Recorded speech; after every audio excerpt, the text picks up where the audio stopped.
a repetitive movement. Sure. All right. Trust exercise. Okay. Right? So we're okay. Oh, that's not much at That's all all. we're using. Oh, wow. Okay. Oh, that's not. Yeah. Yeah. It looks much stronger than it actually is. So, is there a minimum age at which you can? Because I noticed this guy is so much smaller. Yeah, this is one of the smaller Bioactive that we're comfortable extracting from. We do not like to extract from juveniles because A, they can have differences in venom composition from the adults, and B, it's a little bit more stressful in the juveniles, and so we wait for them to get up to a certain size. Are you planning on doing any breeding efforts here?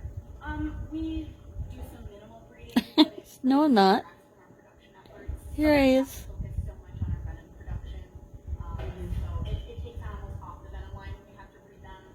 We partner with Reptile Preservation Institute, and they breed a lot of our African snakes that we need, so we don't have to take them out of the wild. Okay. She's going to the foot of the bed. She wrapped her foot. You end up with this much venom. That's insane. They do have a really high venom yield as far as the lappets go. When you compare it to something like a viper, they don't actually with the small venom yields comparatively. Vipers, I'm really generalizing, but tend to have less toxic venom and produce more of it. Hello, honey. Have more toxic venom and produce less of it. But again, I'm generalizing because every single venom His pocket. Right. Paquito.